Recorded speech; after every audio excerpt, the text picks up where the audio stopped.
Hello everyone, here we have a Falcon Zero dash cam basically. The model number, if you're interested, is FalconZero F170 plus HD GPS dash cam. Basically you get a 32GB memory card, SD card in the box. We're going to do an unboxing.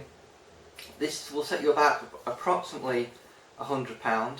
Now this is an American brand rather than the HP one. Obviously we're going to do an unboxing on that one as well.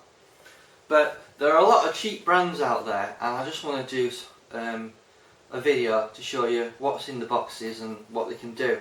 But generally, if you want something that's going to be decent quality and handy to use and it's reliable, I would recommend you spend a minimum of probably between £80 and £100.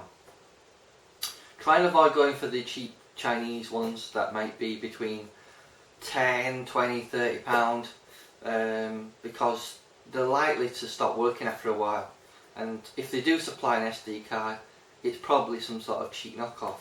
So we're going to do an unboxing of the Falcon Zero, and I hope this video is helpful.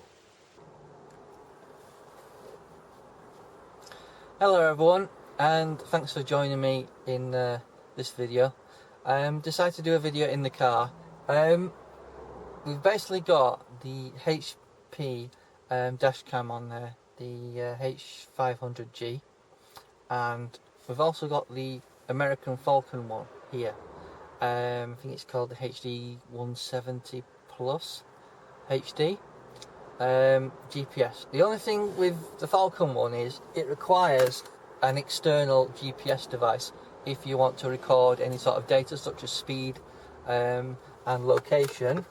The HP one has it all inbuilt.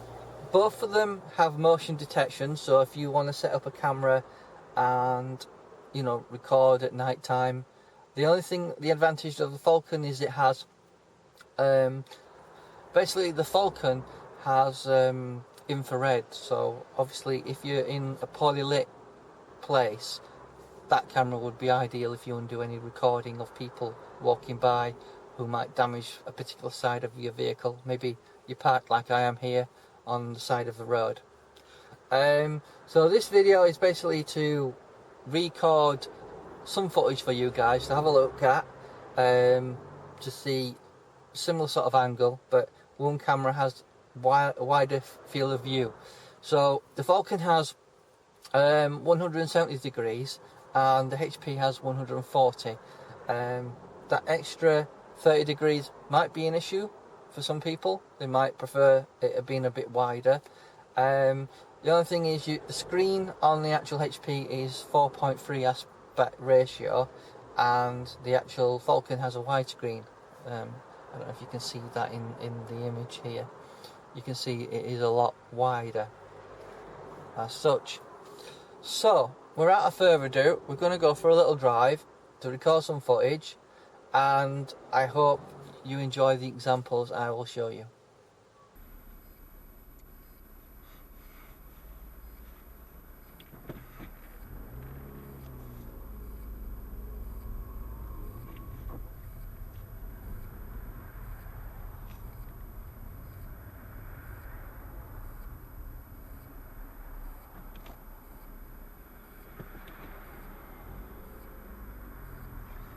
If you're thinking which one do I think is better,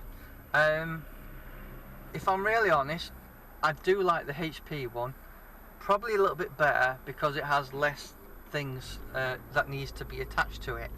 A good example of that is the fact that the Falcon if you want the GPS, that is, you don't have to have the GPS connected obviously, but if you do want your GPS connected or giving you data about your progress of speed, parents might be interested in this sort of device if they want to monitor their kids and how they drive, what their driving habits are like, and watch them how they drive. I would probably say the HP is the better one because the GPS module is inbuilt into the camera. Now the HP camera is all black as well, so it's probably less likely to get stolen, if I'm honest with you. But they're pretty good systems to have. I would certainly recommend it if anyone is nervous about driving and want to just cover themselves just in case they have a crash. It's always a good idea to have something there to be a witness, basically. And the thing is, when you go to court, there is always difference of opinions when it comes to witnesses, because you can't see what they were seeing. You can only take their word for it. But a camera tells you exactly what happened. You're looking through the person's eyes, as it were, and there can never be an argument or a dispute. So I would certainly recommend that you think about getting a dash cam. Then you can record what's happening and how things are developing while you're recording. I just wanted to show you how visible the cameras are from the outside. So as you can see, the HP camera is a lot more hidden than the actual Falcon one. So if you want to be secluded and keep your camera covert, or at least a little bit covert, if you want to keep your camera covert, I'd recommend the HP camera over the Falcon, because the Falcon is very shiny and very obvious that it's actually on the windscreen, so someone might be tempted to steal it.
Right, here's the Falcon dashcam. Just going to demonstrate how it works with the motion detection on.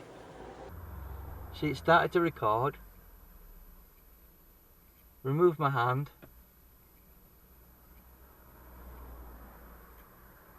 And we should stop recording.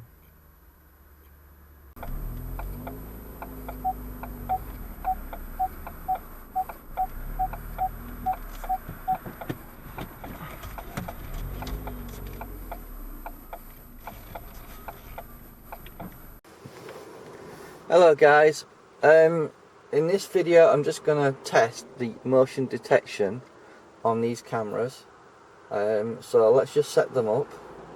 Right, here's the Falcon dash cam. Just going to demonstrate how it works with the motion detection on. See, it started to record. Remove my hand.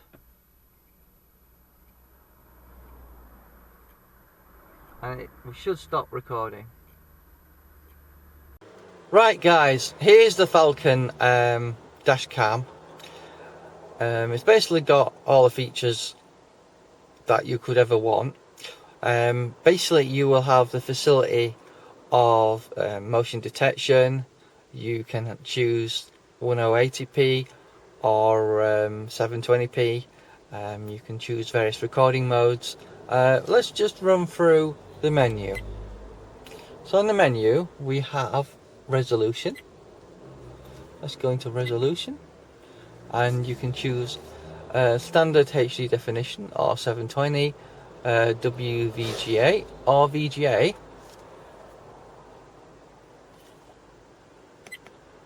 You can choose loop recording, HDR, exposure, motion detection.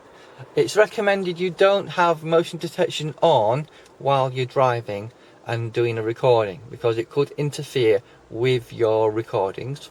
You have audio recording, date and stamp, the gravity sensor, if you don't know what that is. Basically it's the sensor that controls when you harshly brake or something hits the vehicle, it will record automatically and protect those recordings. GPS, plate number. It's important to note that the GPS module is actually separate, and if the GPS module is separate like so, you will need to basically attach that somewhere and have it securely fastened. There's parking monitor, so you can set it up in parking mode for when you want to do any sort of motion detection. Speed unit, resolution, loop recording, HDR. If you don't know what HDR is, basically it will give you a cleaner, better image, lighter image in the shadows, that sort of thing, and it is better results. It does give you a better result. You also have exposure, and that's it really. Right, here's the zero mount for the Falcon. If you're wondering about what it's like, basically that lifts up and down to attach it to the actual windscreen, and this is the locking mechanism, which is basically a nut which has rubber in it, but unfortunately if you tighten that too tight it will basically seize up, and it means you can't move that, and it means you can't move the camera up and down or side to side. It's stuck, and you could risk breaking the plastic, which is a bit like a ball bearing, so you can't actually move this up and down. So be mindful that if you tighten that particular nut too tight, you could risk breaking the actual mount. So I just wanted to make that clear in this video, that this is probably one of the disadvantages with using this. I just want to talk briefly about the actual camera. While it is quite nice looking, I believe it is quite tempting for thieves to steal if you use this as a security camera to record any sort of potential damage that may happen inside your car. So I just wanted to make that absolutely clear, that it could be a potential stealable item for any sort of thieves.